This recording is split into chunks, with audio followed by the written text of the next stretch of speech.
आपके साथ में एफआईआर ये इनके जो क्रिमिनल रिकॉर्ड की लिस्ट है उनके ऊपर तो अभी तक कोई कार्रवाई नहीं हुई है। एफआईआर तो उनके ऊपर बहुत है, जब तक वो जेल में नहीं जाते तब तक धरना जारी रहेगा।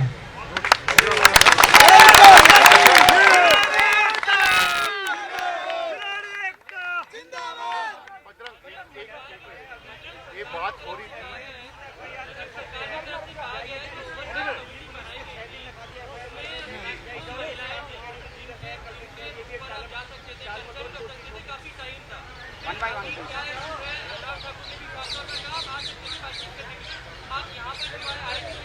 अनुराग ठाकुर जी ने हमारे फोन ही नहीं उठाए, कहाँ जाते हैं?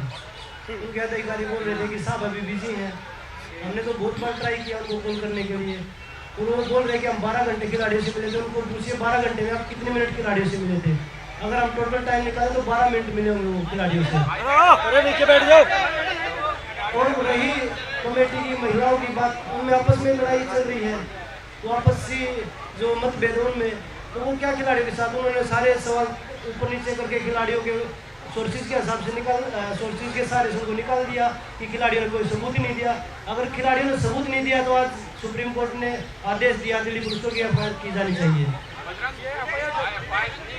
इसी में मैं एक बात ऐड करना चाहूँगी, जो इंटरनल कमेटी जो स्पोर्ट्स मिनिस्ट्री ने बनाई थी उसमें एक सदस्य है राधिका श्रीमन। हमने उनका एक आर्टिकल देखा है, उसमें उन्होंने बोला है कि एक लड़की ने हरासमेंट की शिकायत की थी, लेकिन सोर्सेज के हवाले से तो वो एक लड़की भी सामने नहीं आ रही। उसके बिहाफ पे तो एफआईआर होना चाहिए था।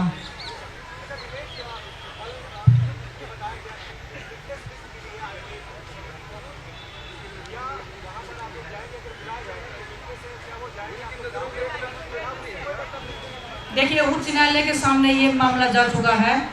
उच्च न्यायालय के अलावा हमें किसी कमेटी पे, किसी सदस्य पे, किसी पे भी कोई विश्वास नहीं है। अगर हम जाएंगे तो देश की अदालत में जाएंगे या हम उच्च न्यायालय के सामने जाएंगे। ये बात हो रही थी कि कल एक मिनट दो सवाल है। पहला ये कि सुप्रीम कोर्ट ने आदेश कर दिया एफआईआर दर्ज करने का, दिल्ली पुलिस उसमें एफआईआर दर्ज करेगी, इन्वेस्टिगेट करेगी। तो क्या अगर दिल्ली पुलिस की तरफ से जो जांच की होगी वो आपको से संपर्क करके तो आप उनको सहयोग करेंगे या फिर सुप्रीम कोर्ट में ही अपनी बात रखेंगे? पहला। दूसरा ये कि इसके एफआईआर दर्ज होने के बाद आपकी कौन सी ऐसी मांगे जिस पर आप खड़े हुए हैं और उसके बिना जो है प्रदर्शन अपना कर लेंगे? सबसे पहले तो दिल्ली पुलिस पर देखो हमें भरोसा नहीं है, क्योंकि 6 दिन के बाद सुप्रीम कोर्ट के ऑर्डर के बाद उन्होंने एफआईआर की है। तो सबसे पहले तो यही है कि फेयर इन्वेस्टिगेशन हो और पुलिस को भी सहयोग कर देंगे, ऐसी कोई बात नहीं। लेकिन हम जो मेन है वो सुप्रीम कोर्ट के आगे अपने बयान देंगे और बस फिर फेयर डिसीजन होना चाहिए।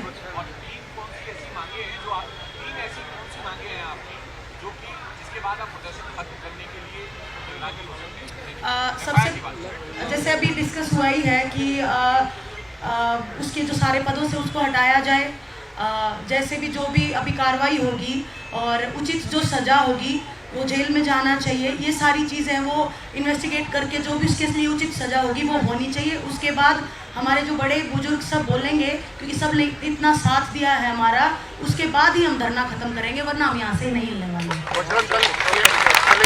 कल ये अटकलें लगाई जा रही थी कि अगर एफआईआर होगा, एक तबका ये कह रहा, मतलब कुछ लोग मेरे से भी बात कर रहे थे कि एफआईआर हो जाए तो शायद आप लोग चले जाए।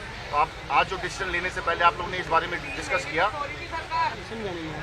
कल ये ऐसी अटकलें हो रही थी यहाँ पे कि अगर एफआईआर आज हो जाएगी तो आप लोग शायद चले जाए। तो आज जो आप लोगों ने डिसीजन लिया उससे पहले ये सब चीज़ें आप लोगों ने डिस्कस किया था? देखिए बिल्कुल, क्योंकि एफआईआर मैंने पहले बताया कि ये पीछे जो लगा हुआ है, जो चार्ट है पूरा 84 है उसके ऊपर पहले भी, तो उन पर कोई कार्रवाई नहीं है। मुझे लगता है कि सुप्रीम कोर्ट के ऊपर दोबारा से भी ध्यान देंगे, इनको दोबारा वोट निकलवाना चाहिए और उनके ऊपर भी एक्शन होना चाहिए। तो जो ये अभी लगी है, जो अभी हम वेट करेंगे कि दिल्ली पुलिस कौन सी एफआईआर करती है, कैसी धाराएं लगाती है, क्योंकि पुलिस का अभी भी एतबार नहीं है। कि हम पहले बोला कि हमें विश्वास नहीं है पुलिस पे, क्योंकि पुलिस ने जब सुप्रीम कोर्ट के आदेश आए तब एफआईआर की तरफ गए हैं। तो और जो लोग ये बोल रहे हैं कि भाई धरना खत्म हो जाएगा, जितने भी हमारे सपोर्ट में पूरा देश खड़ा है, जितने भी संगठन, किसान संगठन, मजदूर है, खाप पंचायतें हैं, हमारे कोचेज हैं, तो वो सभी डिसीजन लेंगे। अब ये साक्षी बजरंग मिनेश का डिसीजन नहीं है, ये पूरे इन लोगों का डिसीजन है जो हमारे साथ में जुड़े हैं। थैंक्स हम तो 7 दिन से बैठे हैं भाई, हम तो किसी ने बुलाया नहीं। आप ये कह रहे हैं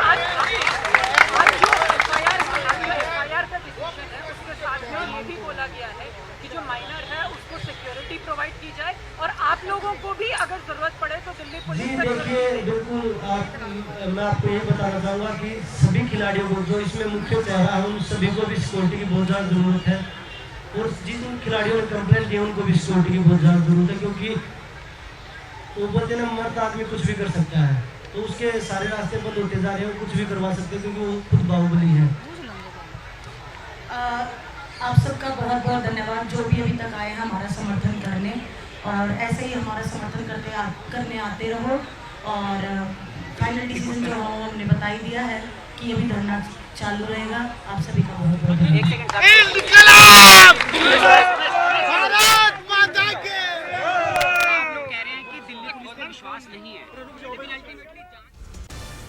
जंतर मंतर से सीधी तस्वीरें आप देख रहे थे। ब्रजभूषण को जेल भेजे जाने तक हमारा धरना जारी रहेगा। धरने पर बैठे तमाम पहलवानों ने एक सुर में यही बात कही है कि जब तक ब्रजभूषण शरण सिंह को जेल नहीं भेजा जाता तब तक वो जंतर मंतर पर डटे रहेंगे। बड़ा बयान, साक्षी मलिक ने कहा कि हमें दिल्ली पुलिस पर भरोसा नहीं है। विनेश फोगाट ने कहा कि हमारा सिर्फ और सिर्फ भरोसा, विश्वास, यकीन सर्वोच्च अदालत पर है, यानी कि सुप्रीम कोर्ट पर है, उच्च न्यायालय पर है। और रही बात, जब पत्रकारों ने बजरंग पुनिया से सवाल किया कि किसी ने आपको धरने वाले दिनों में एक बार भी सरकार की तरफ से किसी का बुलावा आया बातचीत करने के लिए, उन्होंने कहा हम 7 दिन से 6 दिन से डटे हुए हैं, हमें किसी ने नहीं बुलाया। ऋषिकेश का रुख कर लेते हैं, जंतर मंतर से बने हुए हमारे साथ लगातार। ऋषिकेश, ये तो साफ हो गया कि सिर्फ एफआईआर से नहीं मानने वाले हैं धरने पर बैठे ये पहलवान। सभी पदों से हटाया जाए ब्रजभूषण शरण सिंह को और जेल भेजा जाए, तभी वो हटेंगे यहां से।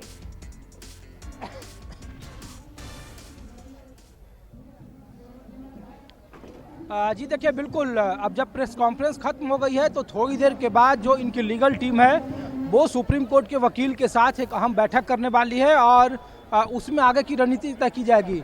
दूसरा, इनकी लीगल टीम इस बात का इंतजार कर रही है कि जो दिल्ली पुलिस एफआईआर लॉन्च करेगी उसमें धाराएं क्या क्या लगाती है, उन धाराओं को एक तरीके से उस पर रिसर्च किया जाएगा कि वो धाराएं अनुकूल है, जो इन्होंने एप्लीकेशन डाला है उसके हिसाब से वो है या नहीं है। तो इस पर एक अहम चर्चा होनी है। और तीसरी बात कि ब्रजभूषण शरण सिंह का घर यहाँ से महज 100 मीटर की दूरी पर है। जो सूत्र हमें जानकारी दे रहे हैं, तकरीबन 12 बजे वो अपने घर से निकले हैं और बीजेपी के शीर्ष नेताओं से उन्होंने मुलाकात की है और अब वो कानूनी सलाह ले रहे हैं। तो ये सबसे महत्वपूर्ण है, इसीलिए यहाँ पे धरना पर बैठे लोगों ने कहा कि उनकी गिरफ्तारी तक तो कोई सवाल ही नहीं उठता है। रहा सवाल सरकार के साथ बातचीत का, कोई कम्युनिकेशन का, तो एक तरह से इधर से दरवाजे बंद हैं, सरकार से कोई बातचीत नहीं होगी, क्योंकि जिस खेल मंत्री और जिस खेल मंत्रालय की तरफ से कमेटी गठित की गई थी उस कमेटी पर इन खिलाड़ियों का एतबार नहीं रहा है, क्योंकि उसी कमेटी ने अपारदर्शिता बरती है। देश के खेल मंत्री के साथ सबसे बड़ी समस्या जो इनकी टीम बार बार कर रही है कि जब वो घर पर बुलाए मिलने के लिए तो उन्होंने महज 2 मिनट का वक्त दिया, 120 सेकंड का, और वो भी वो फ़ोन पर लगे रहे और निकलते वक्त कहा कि उनके कमेटी के लोग आपसे बात कर लेंगे।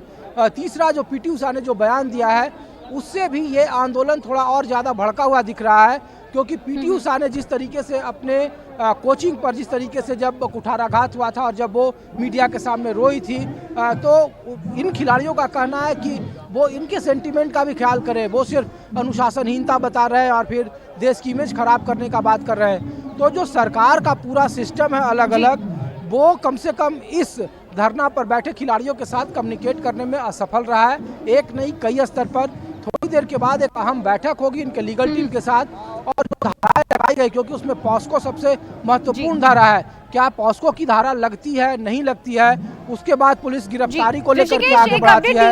अभी सुनने में आ रहा था कि आम आदमी पार्टी की तरफ से 2 बड़े नेता पहुंचेंगे, आतिशी और सौरभ भारद्वाज पहुंचे हैं क्या?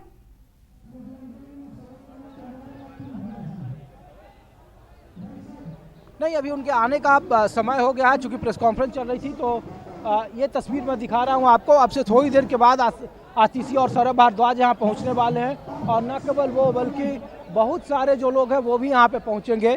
तो इंतज़ार किया जा रहा है आतिशी और सौरभ भारद्वाज का कि वहाँ आएंगे और इन खिलाड़ियों के समर्थन में अपना समर्थन देंगे।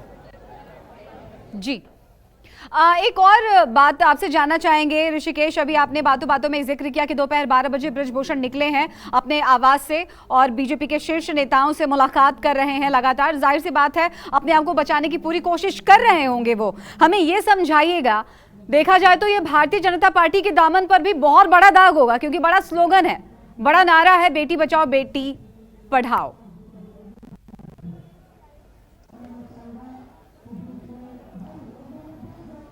देखिए, चूंकि ब्रजभूषण शरण सिंह जिस इलाके से आते हैं उत्तर प्रदेश के कैसरगंज से, उसके आसपास तकरीबन 4 से 5 जिलों में उनका एक बड़ा प्रभाव है। और चूंकि आप जानते हैं कि लोकसभा 2024 सर पर है, सरकार को वहाँ विधानसभा है और जिस जाति से आते हैं उनका एक बड़ा जो चंक है वो पूर्वांचल में उनका एक बड़ा रसूख है।